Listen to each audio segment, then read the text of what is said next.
this is exactly what they did. And this is what the KGB files that were opened up, which we disclosed some about last time on Jesuit Agenda 3, shows us that they controlled the elections, they controlled various aspects of the operation of the church.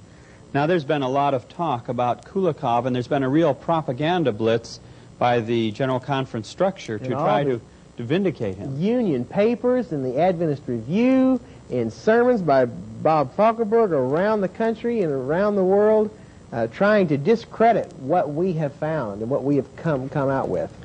Well, just in summary, John, this matter of Kulikov was a major issue in Russia.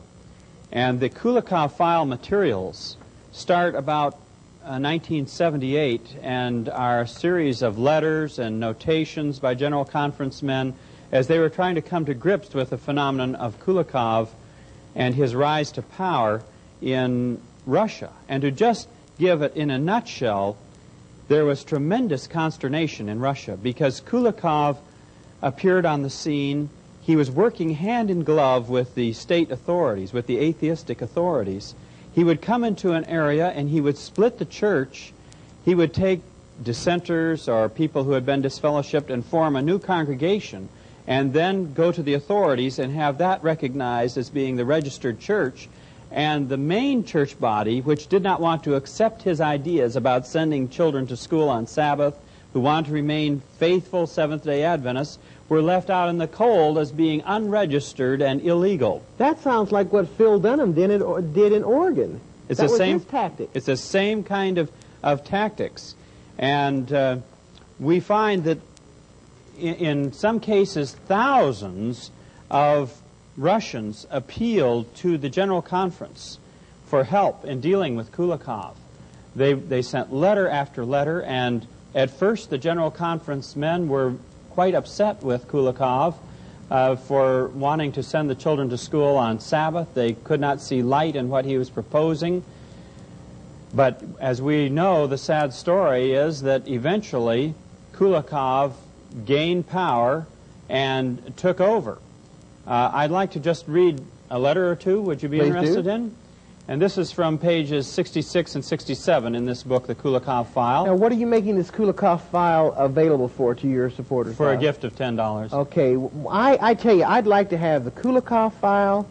I'd like to have this letter that you read from this girl about Bill Lovelace. I'd like to have, these different things. I'd like to put them all together in the documentation pack for our people at the end of this video, so they can just get the documentation pack and get all this stuff in it. Sure. To the Special Committee of 7 in the RSFSR from the Seventh-day Adventist Church in Rostov-on-Don. Dear brothers, having been for a long period of time in trouble, in a struggle which was directed against our church by the authorities, we can't stand it any longer. During the last year, we re-elected the church elder 3 times by command of the authorities. The same thing happened with the church committee and auditing commission. Finally, the church committee was liquidated, and that one was dissolved also. Our church building was closed. First, we prayed to God, and second, went to the authorities. The cause of this struggle is the taking of part of our members by the Tula Field. Now, some of the wording is bad translation. Remember, some of this is translated into English, so I'm going to read it just as it is. Okay. This is why we ask you, who are responsible for reconciliation in the RSFSR, to help us. At the present time, we are in a situation like Judah in the days of Abijah. And when Judah looked back, behold, the battle was before and behind, and they cried unto the Lord, and the priests sounded with the trumpets. 2 Chronicles 13:14. We had to sound the alarm. We lived through a time like in the days of Jeroboam and Rehoboam. Yet Jeroboam the son of Nebat rebelled against his Lord, and there are gathered unto him vain men, and have strengthened themselves against Rehoboam. Have ye not lost, that's the way it reads, out the priests of the Lord?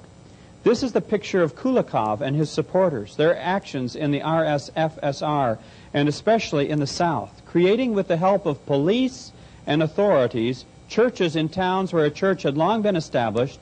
He sends his workers in to destroy our brotherhood, which was established long ago. There is much lying, violence, intimidation from Kulikov's ministers. There are many facts, but we write about one. A minister by the name of Osadchuk, who had left church work, was ordained by Kulikov in the city of Sochi. Now he is going from house to house to the members in Rostov-on-Don, telling lies like that our pastor is against the authorities and their discipline. He agitates members and promises them high positions if they will join his church. But those who refuse to join him will be persecuted. Such actions were also tried in the city of Aksay, but failed. In Rostov-on-Don, Kulikov and his helpers found 3 disfellowshipped members from our church, 6 members who refused to join our church, 5 members from Aksay church, and 2 disfellowshipped from city of Bataisk, and 1 from city of Tula, which is 1,000 miles from our city, and 2 from city of Taganroy, and 1 from city of Kursk. They asked the authorities to give them permission to be the council for the church in Rostov-on-Don, but they are not members of our church. It is a blatant case of violence and disorder in our country when members come to the church not by vote of other members, but by order of the authorities. So these 20 persons, backed by the authorities, drove out the 146 members from our church building, and they became the registered church for this city. And 146 members became illegal organization. We remember the story of the Levite in Judges 19:30. Here we write this document, Judges 27. To create in Rostov-on-Don a new church, Kulikov sent a new worker, Gerasimov.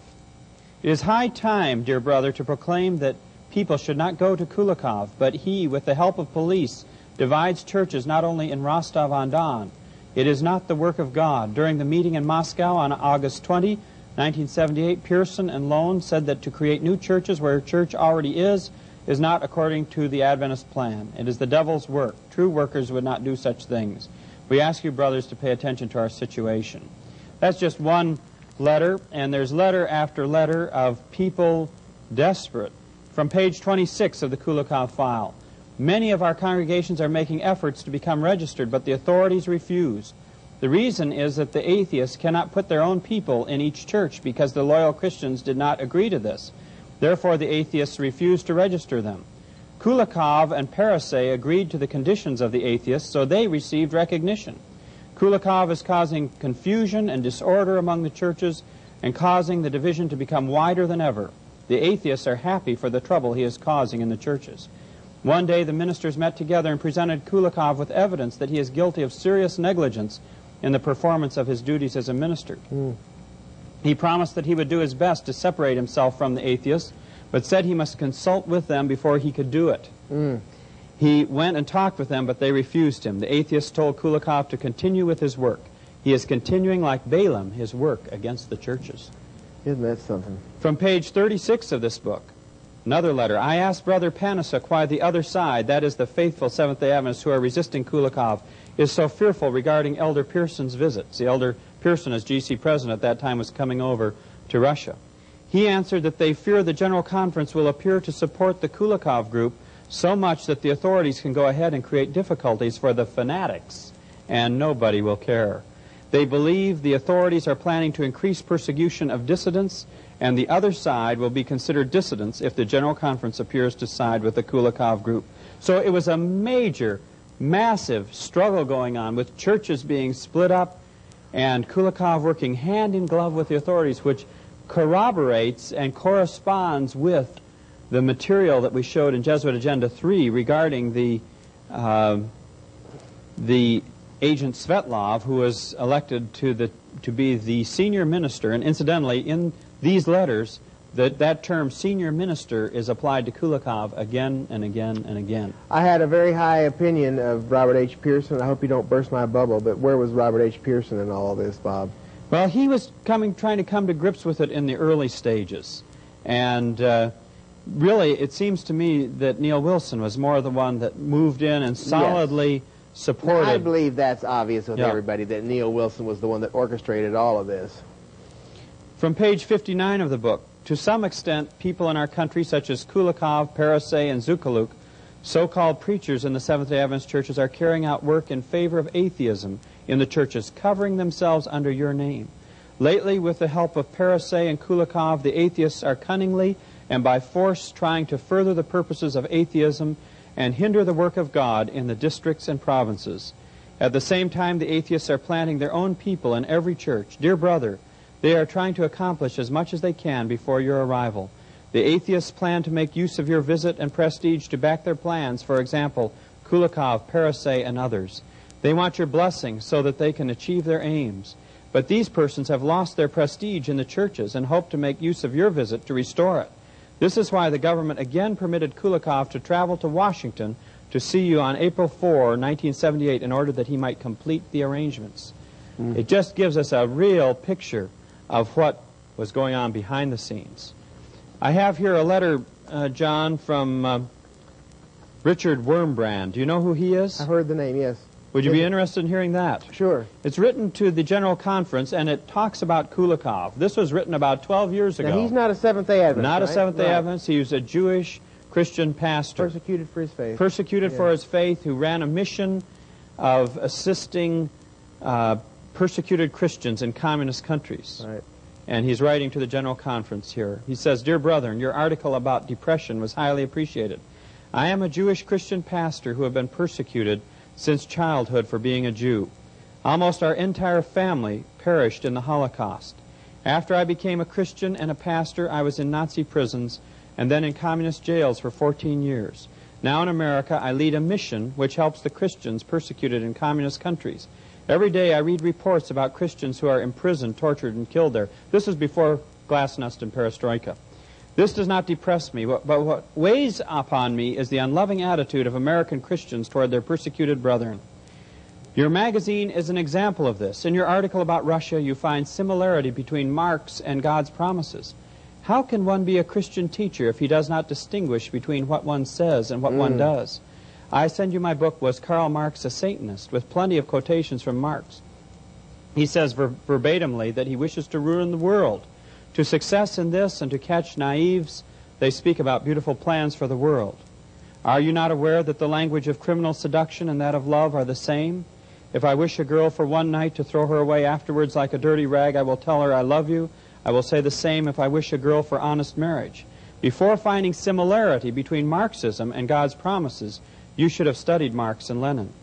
The latter wrote in a letter to Gorky, thousands of natural catastrophes and epidemics are preferable to the slightest notion of God. Thus, cancer is preferable to faith. This is the major difference between us and Marxists, love toward God and hatred toward Him." Now, I'm going to drop down here to where we get closer to where he talks about Ellen White. "I sent to Brother Hegstead of your Department of Religious Liberty a bunch of material about Adventists in prison for their faith in Russia. Where was the liberty for the Adventist preacher Shelkov, who died in jail after 24 years of detention? The same for many others of the underground and of the official Adventist church. It is simply a lie that the Adventist church lost its organization prior to World War II because of internal problems, as you assert. Did you not read the Gulag Archipelago? That was by Solzhenitsyn. It is not permissible to write about Adventism without having read Ellen White. It is not permissible to write about Russia without having read Solzhenitsyn. Don't you know that Stalin killed millions of Orthodox Protestants, Adventists, and Jews, and that he destroyed church buildings? Where are the buildings the Adventist churches owned before? The Adventist church in Moscow must gather now with the Baptists in a building which belonged formerly to the Reformed church. Its pastor and all the congregation simply disappeared under Stalin's terror.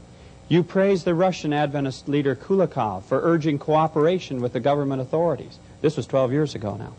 These are Marxists. Marx wrote in the Communist Manifesto that his aim is to abolish all religion and morals. At what can Christians cooperate with them? It was not the endeavors of Kulikov which sparked the reunification of your church. It was the fact that the KGB put in jail every Adventist who dared to say, "We do not collaborate with God-hating communists." On which side would Ellen White, the author of the great controversy, have been? It is a shame that your General Conference supports the Russian Adventist preachers who had become stooges of communists. The founder of Adventism, Ellen White, sided with Christians who worked underground against the papacy. And then he tells some very interesting things. The story of betrayal of Adventists by its leadership is old. I remember the German Adventist leadership shouting, "Heil Hitler." The General Conference collaborated with them while true Adventists filled jails under Hitler, and some of them were beheaded. I attended an Adventist Congress in Romania in which the dictator King Charles II was praised. Many Adventists were in jail at that time. The Adventist leadership of Romania today also praises the communist government. I was at the same time in jail with many Adventists, official and underground, beaten to the blood because they refused to work on Saturdays. In jail they ate almost nothing, fearing there might be some pork in the food. In times when we got one slice of bread a day, they gave tithe. They renounced to this bit of bread in favor of somebody who is older, sick, or weaker. Wherever you are meant to seek Jesus. Jesus has given his address in Russia. I was in jail and you visited me not. Ellen White prophesied that there will be a great persecution of Sabbath keepers in the USA. Right. Suppose this will happen. Will you be on the side of the Adventists, loyal to their faith, who will worship underground, or will you collaborate with the persecutors as your kin does in Russia? John, I'd like to discuss another dimension of what is happening in Adventism today. We're finding a whole new language being introduced into Adventism. Yes. Have you noticed that? New terms, new phraseology, yes. And this is very significant because philosophers in recent years have felt that the use of language is one of the key things to understanding what a person's philosophy really is. And Nietzsche, a philosopher we're going to be talking about in a moment, said that the acceptance of his philosophy would come through the use of the terms. Well, you've mentioned that in other parts of Jesuit agenda. For instance, we've talked about celebration. That's old hat, but we've talked about Genesis and everything having value Genesis. Everything having the word Genesis in it, and how these terms are being used to indoctrinate our people into a whole new scope. Way of thinking. Yes, a whole new worldview. Yes. And this is well recognized in the field of philosophy. Incidentally, the Jesuits consider philosophy to be one of their main weapons they use. Yes. And it's something that we haven't given a whole lot of attention to in Adventist education. You know, we have not said much or thought much about philosophy, but in other circles in the world, such as in Jesuit education, philosophy is at the top of the curriculum and considered to be very important for bringing about this intellectual conversion. And so these terms like caring, we mentioned the caring church, values, self-esteem. You hearing much about self-esteem? Oh, yeah, sure. Now, self-esteem, Ellen White said, is a poisonous weed. It is something that has to be completely uprooted, and it cannot exist in the heart of the person who has seen Calvary's cross. Self-esteem is absolutely devastating and antithetical, the opposite of real Christianity. She says it cannot flourish in hearts that remember the scenes of Calvary in 2 Testimonies 2:12. Christ puts to shame self-esteem, Gospel Workers 3:30. It feels no need of union with Christ, Christ Object Lessons 162. It must be overcome, 2T 301. Self-esteem is not compatible with the Spirit, 5T 410. You will hate self-esteem when beholding Christ, 1 SM 388. So self-esteem is exactly the opposite of the everlasting gospel, and yet it's coming through our papers, our periodicals, it's in the workshops. Self-help, pull yourself up by your own bootstraps. And so the question once again is, where did all of this come from? Caring, values, and values are a big thing. In the world we have value clarification classes in education. Values is a big term along with caring, and the idea about values came from Friedrich Nietzsche, and I have a couple of his books here, Beyond Good and Evil, Prelude to a Philosophy of the Future, and The Will to Power. Now, Nietzsche was born in 1844, interestingly, and died in 1900. And Nietzsche taught that we have reached the point now where we are beyond good and evil, beyond absolutes of good and evil, and the person has to set up their own values. Now, this is what the serpent said to Eve in the Garden of Eden in Genesis chapter 3. Ye shall be as gods, knowing good and evil. In other words, you will set up your own norm for what is good and evil. And this is what Nietzsche taught. And then, because the sovereignty of God is destroyed by this whole system, and Nietzsche was the one who said God is dead. And what he meant by that is that God isn't hearing anymore. He's not interacting with human life anymore. And for all practical purposes, he is dead. Nietzsche was one of these occult philosophers. And so since God is dead and his sovereignty is gone, therefore the will to power is what man needs. and he taught the concept of Superman. Now, we have had the children in America raised on Superman-type programs now for decades. Where did that idea of Superman come from? But Nietzsche was the one who talked about Superman, and the idea that some people are born to be superior, they're to be the Supermen, and they are to control the others. Well, it just so happens that in Germany, in the days just before Hitler took over, we had the hippie experience among the German youth. We've talked about that in previous Jesuit agendas.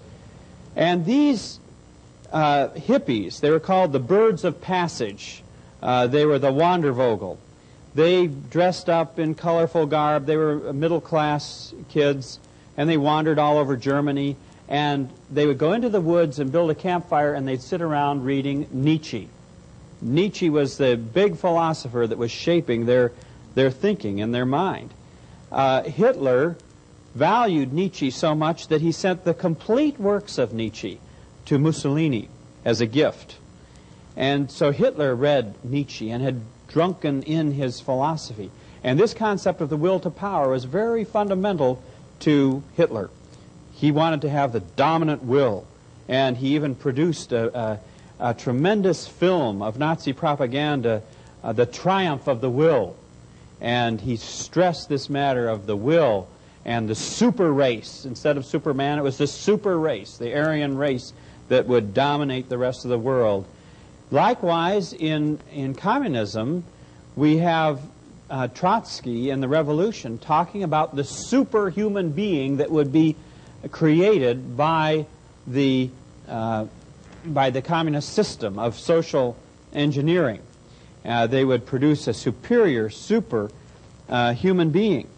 And so both communism and Nazism have a common root in Nietzsche. One went left and one went right. Communists went to the left and the Nazis went to the right. But notice both of them were socialistic programs, because Nazism is short for National Socialism. They were both socialism. And in the Weimar Republic, which was present in Germany after World War I, between World War I and the takeover of the Nazis, the whole society became very amoral, or much of the German society became amoral. Plays that they wouldn't even show, that were so vile they would not show in Paris, in France. Yeah, that's pretty bad if they were in Paris. They showed in Berlin. And so the whole society was pushed hard to the left wing. And then with Hitler, it went hard to the right.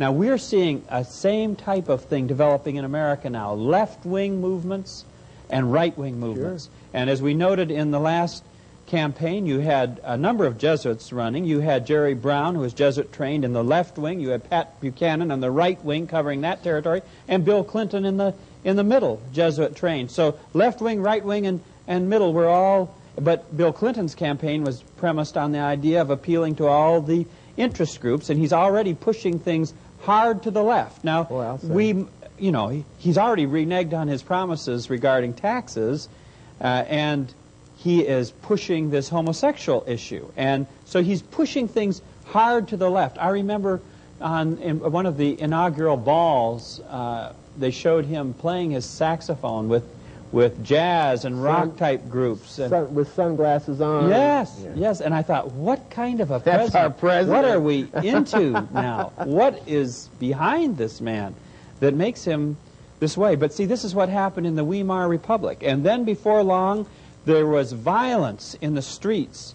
And the communists, the Spartacists, were trying to take over Munich and various other cities in Germany, and the Free Corps came and fought them in the streets. And the Free Corps was recruited, they were the right-wingers, they were recruited largely from these Nietzsche-reading Wandervogel hippies. Hippies, yeah. And they became the hardened shock troops, if you please, of Hitler's machinations and his organizations. But what is so interesting, John, is that Professor Alan Bloom, and we've referred to this often, I want to look at a new dimension of his book here today. Closing of the American Mind. The Closing of the American Mind, How Higher Education Has Failed Democracy and Impoverished the Souls of Today's Students. This is a very large-selling book. It went into paperback and it sold widely across America. He has a chapter in here entitled The German Connection, and we quote from it in Freedom's Ring. And in this chapter, he tells us how when Hitler came to power, many professors that had been in Germany, who had been teaching these concepts of Nietzsche, fled from Germany and came over here to America and got posts in our universities. And they kept on teaching the same thing. And they taught this value relativism, this caring terminology. They taught the idea of being beyond good and evil, and the subjectivity of all belief about good and evil. And this has permeated now through our whole educational system in America for the last 50 years, until we have a situation which Alan Bloom tells us in the beginning of his book, that every student coming into class in the university believes that truth is relative.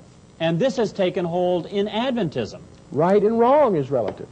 Yes. It's the same kind of thing as Sure. what happened in Russia that you were Absolutely. describing about. And it's happened in America, which was Yes. once called the righteous empire. You know, the land where religion had finally flourished to its ultimate degree. Bastion of religious And the freedom. land that gave birth to Adventism. And now in our dormitories, an old friend of mine, an academy dean in the men's dorm, told me that now every student in the dorm, in his dorm, believes that truth is relative.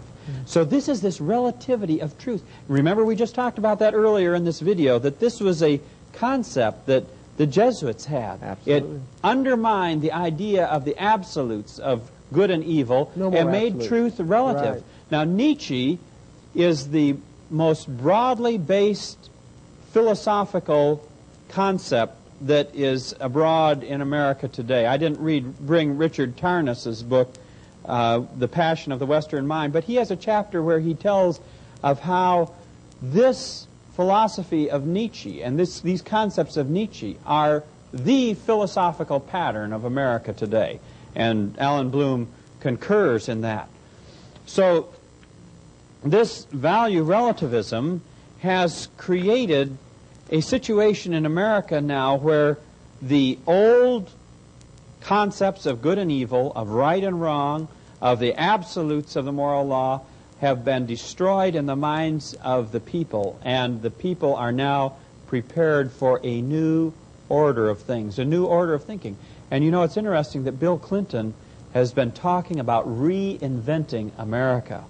And when you know from a Catholic standpoint what that means, the Jesuit Murray, I don't think I have his book with me this time, but we talked a little bit about him before, but we need to bring this in here. The Jesuit Murray is not interested in throwing out the Constitution, but he's interested in demonstrating that the Constitution rests on Catholic principles of natural law. And so, see, this is a reinvention of the Constitution, a reinvention of the interpretation of the Constitution, you see.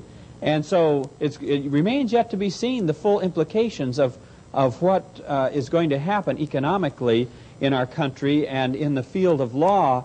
But I was talking to an attorney friend of mine who's very influential in our state. He'll go and plead the cause of religious liberty at the state legislature, and he's a good friend of mine. And I said to him, what do you think it means that Bill Clinton is our new president? He said he views it in very grave terms.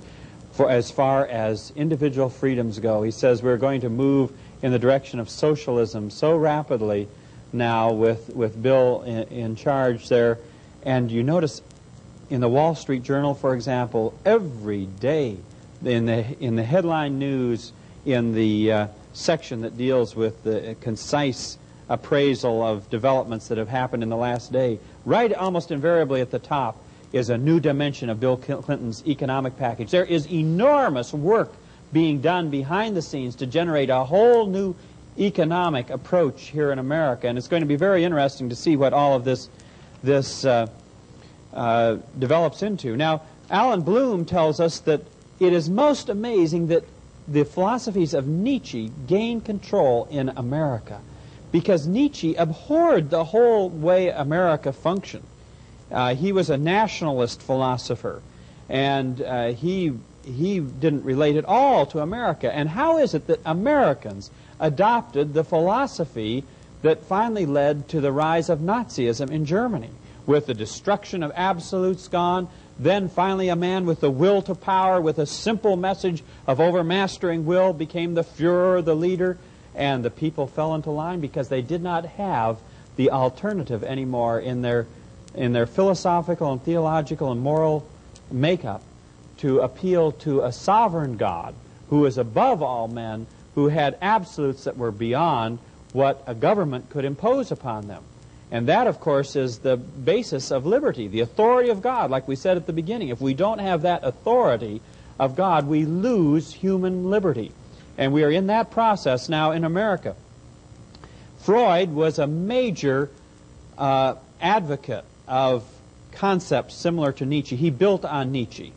And I was amazed when I was involved in teaching and I was serving as an acting academic dean at a college.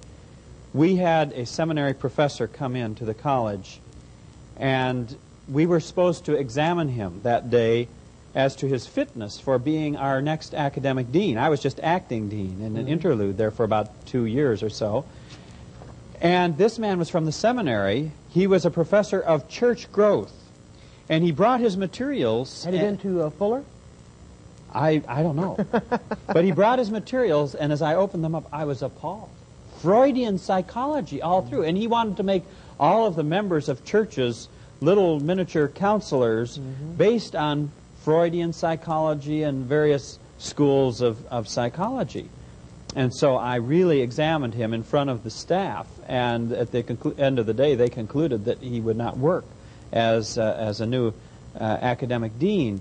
But this points out for us something very significant, that Nietzsche's ideas of value relativism and the new language of caring and values and identity and fulfillment and relationships, these ideas were picked up by psychology here in America, and then the church growth movement picked it up to help assist in church growth, and the caring church takes it over from the church growth movement.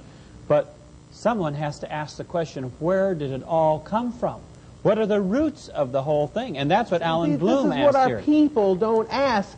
They just think that this was just some idea that some general conference leader had. It must have started in the general conference, and they have no idea that the place where these general conference leaders and these conference leaders got this stuff, and if they could just trace it back and realize that it comes right out of Jesuit thought. And you see, this is the reason that these videos that we are producing are just absolutely blowing the minds of our historic Adventist people around the world. Bob, I really don't think you and I have any idea until maybe the millennium of the extent that our videos have played in happenings within Adventism, how people are getting their eyes open and people are standing up for the truth because they're realizing the research that you have done, where all this stuff is coming from. Bob, I hate to say it, but our Adventist people are so gullible. That's right. They are so gullible. They just go like lambs to the slaughter, and the blind leading the blind, and they are both falling into the ditch, and they have no idea where all this stuff that is being inculcated into the church came from. That's right. That's right. Alan Bloom tells us, and I'm quoting now from a quote of his on page 18 of Freedom's Ring in the January-February issue, that the most important and most astonishing phenomenon of our time, all the more astonishing in being almost unnoticed, is that there is now an entirely new language of good and evil, originating in an attempt to get beyond good and evil and preventing us from talking with any conviction about good and evil anymore. Even those who deplore our current moral condition do so in the very language that exemplifies this condition. The new language is that of value relativism. Yes. And it constitutes a change in our view of things moral and political as great as the one that took place when Christianity replaced Greek and Roman paganism. Yeah. So we're looking at a titanic shift now. And this new language is evidence of this shift, a titanic shift that is as great as when Christianity replaced paganism. There's whole new words being used in our church today that people have never heard before, and they just go along with it, Bob. That's right. A new language always reflects a new point of view, and the gradual unconscious popularization of new words or of old words used in new ways is a sure sign of a profound change in people's articulation of the world. Is a sure sign. Yeah. Now, remember that what Catholicism is interested in doing is bringing about a cultural change. And that is exactly we are what's in happening. the midst of a massive cultural ever? change. I'm 41 years old, and I have never seen such a cultural change in all my 41 years as I have seen in the last 2 or 3 years. Right. In the That's right. in the Seventh Adventist structure. Yes. I mean, it's unbelievable, the change. And the majority of our people are going right along with it. Is what is so. I mean, that's the reason I'm hollering my head off. You know, That's right. because I see our people going along with this stuff, and nobody's having the courage to stand up and say, "Hey, wait just a minute.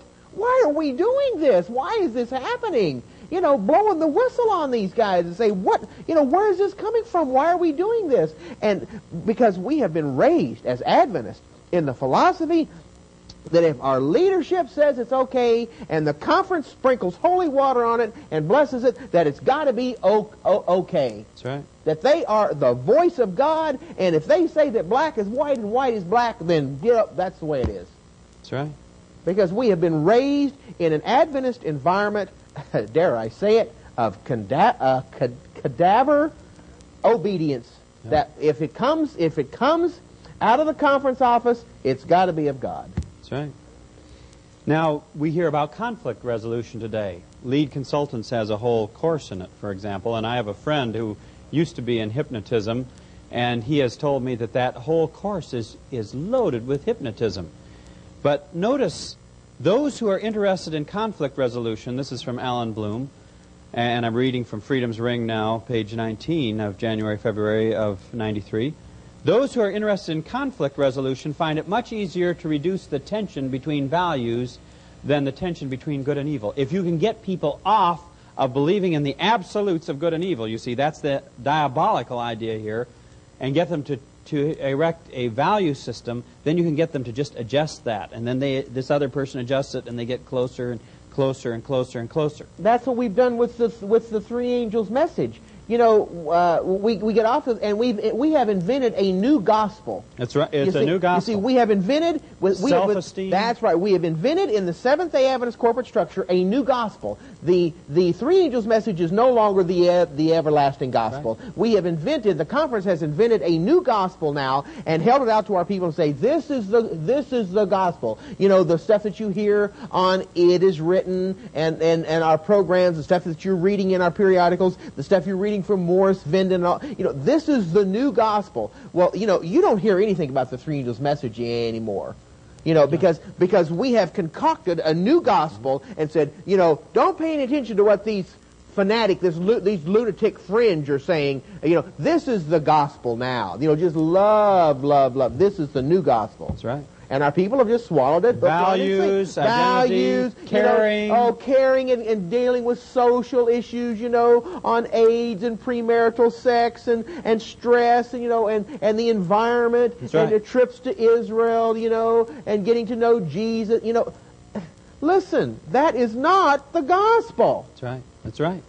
And see, this is part of what this caring business is all about. It's not really caring about you personally, but it's caring about some issue. Oh, yes. Abortion or anti-abortion or environment. Pornography. Or gay rights.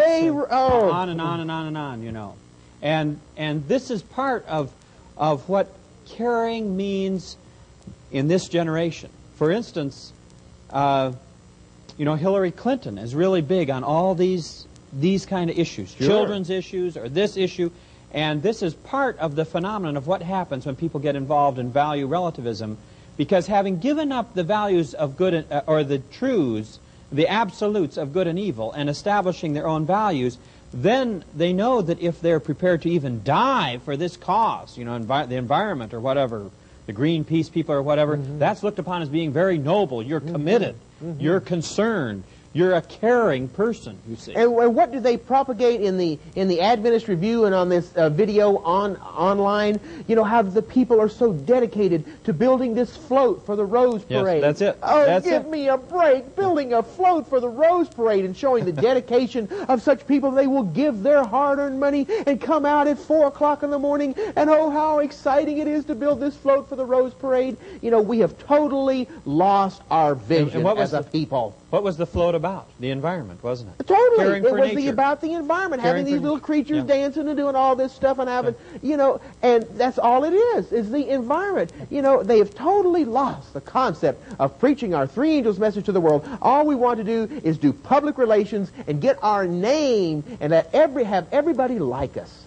Well, you know, another factor, too, John, is in the internationalist, globalist movement, there is a slogan, think globally, act locally. And that slogan has been used now by our church. Absolutely. They're taking the globalist slogans and importing them. They're taking the language of value relativism and importing it. And along with it comes the whole philosophy, the whole baggage, the whole shift into value relativism. And see, a people that has come to accept the idea that truth is relative, they are vulnerable for human control then. And this whole thing is setting the world up for the papal New World Order, where the natural law of the Roman Catholic Church will be imposed around the world and the national Sunday law imposed. The term value, meaning the radical subjectivity of all belief about good and evil, serves the easygoing quest for comfortable self-preservation. And you know what the gospel teaches? The very substance, Ellen White says, of the gospel is self-surrender. You see, the true biblical Adventist has a self-surrender that means the abnegation, the crucifixion of self. I am crucified with Christ. Nevertheless I live, yet not I, but Christ liveth within me. In the life which I now live in the flesh, I live by the faith of the Son of God who loved me and gave himself for me. Self is crucified. But with this new gospel of the church growth movement, of the caring church, self-esteem is glorified. Yeah. And so self is alive. And therefore, the most diabolical unleashing of the self, which occurred, for instance, in Nazi Germany, is the people are being set up for this. Because when self is alive, it's under the soul is under the control of another power. Satan. Under the control of Satan. Absolutely. It is not the everlasting gospel. No, it is a false gospel. It's a false gospel, and that is exactly what is being manifested in the corporate structure today, is a false gospel. That's and right. our people are following, because you see, the carnal mind loves it, because self stays on the throne. That's exactly it, rather than Christ. You can continue to sin, self stays on the throne, but yet you have fooled yourself into believing that you have accepted the gospel, you're on your way to heaven, and you're just staying with the corporate structure. The ship is going through, you're going through with the corporate structure, and that is it. But yet self stays on the throne, you can continue to sin, and the carnal mind loves it. That's right. And I really believe that this philosophy of value relativism, this caring, fulfillment, identity, relationships, encounter, business, is even more deadly than celebration. That is why you, in the corporate structure, can preach anything you want to and get away with it. They'll love you, they'll promote you, except total surrender of self and victory over all sin in this life. Exactly. And which is based on the correct doctrine of the nature of Christ. When you teach the correct doctrine of the nature of Christ, that his life was not our substitute but our example, and we are to let go of all sin, get all sin out of our life, and let the Lord Jesus Christ reign supreme and get self off the throne, you can preach anything else except that. When you preach and teach that in the Seventh Adventist corporate structure, you will be disfellowshipped. That's right.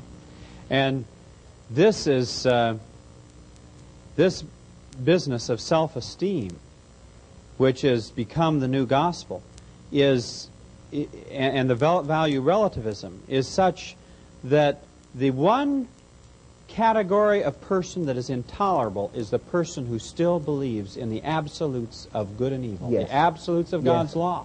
That's intolerable. All of the other relativists are okay. In fact, this came out in an article in the Adventist Review recently, where one of the editors wrote an article in which he said that we're going to see many rough waters in the church ahead. There will be debates and discussions about the homosexuals and this issue about creation and evolution and all of that. But he said there's only one thing that has the potential to tear this church apart in two, and he said that's the nature of Christ. Amen. And see, you hit the nail on the head there, John. Because you see, when you have the correct theology on the nature of Christ, it forces you to renounce sin and self. That's right. And you see, they will not, the carnal heart will not accept that. That's at the heart totally unacceptable. That is exactly at the heart of this issue.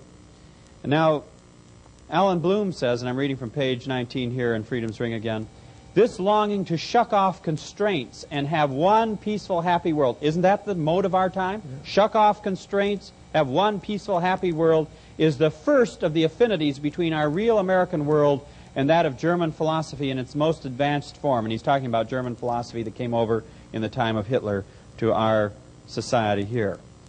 There is a second side to this coin, that is of value relativism. Persons deeply committed to values are admired. Their intense belief, their caring or concern, their believing in something is the proof of autonomy, freedom, and creativity. And so see this now, what happens with a value relativistic society is it develops two basic kinds of people. It develops those who are fanatical about caring about the environment or the spotted owl, or willing to lay their life on the line for a spotted owl, you know, or whales, or this or that. You know, they're deeply committed. I love the bumper sticker that the loggers had on their trucks. It says, "I like my spotted owls fried in Exxon oil." You know, they were willing. The environmentalists were willing to put the spotted owls ahead of people's lives, and that's what environmentalists will do. Yeah. You know, they will go out there and die for the whales. You know, when you see Greenpeace out there, how they are willing to die to save a whale. I mean, they're unbelievable. I mean, what the extent that these people will go to save the quote environment. Now listen, it sounds good. Sure. It sounds noble and it sounds good, but when you realize what is behind all of this, you see the sinister nature of it all. So value relativism produces this kind of people who are rabidly and fanatically committed to some caring enterprise, and then it develops others that are just kind of passive. It leads in two opposite directions: to follow the line of least resistance and to adopt strong poses and fanatic resolutions. And that's what happened in Germany. The fruitage of Nietzsche and value relativism produced the Nazis that were committed to National Socialism, you know, and extermination of the Jews ultimately, not initially, but it gradually grew into that, and fanatical dedication to the supremacy of Germany. And then in the rest of the camp of the society, the people followed the line of least resistance. Mm-hmm. So it sets up a very dangerous situation, value relativism. Now, Nietzsche called for a new right to transcend capitalism and socialism. This is very much like what the Pope calls for, something that will transcend capitalism and socialism. And I have Keys of This Blood here, where Malachi Martin talks about that. The Pope wants something that will, an economic, a geopolitical structure that will transcend capitalism and socialism.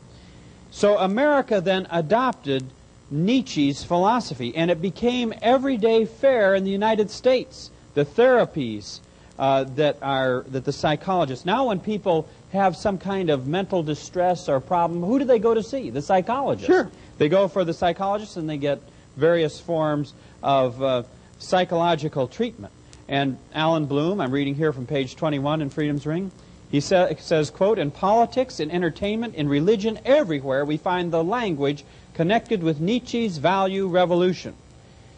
A language necessitated by a new perspective on the things of most concern to us. Words such as charisma, lifestyle, commitment, identity, and many others, all of which can easily be traced to Nietzsche, are now practically American slang, although they and the other things to which they refer would have been incomprehensible to our fathers, not to speak of our founding fathers." Go ahead, John. Bob, I think the thing that is I think the biggest surprise I'm having in this taping of Jesuit Agenda 4 is all the things that you are saying that show that the things we are dealing with now in America is what happened in Germany just before the Nazis. Sure. And you see, when you read the Spirit of Prophecy and realize what's going to happen in America, it's going to resemble what happened in Nazi Germany. Sure. And then to hear you going to all these history books and credible sources showing how that we are being set up, and the same things that happened in Germany just before the Nazis took control is what's happening in America.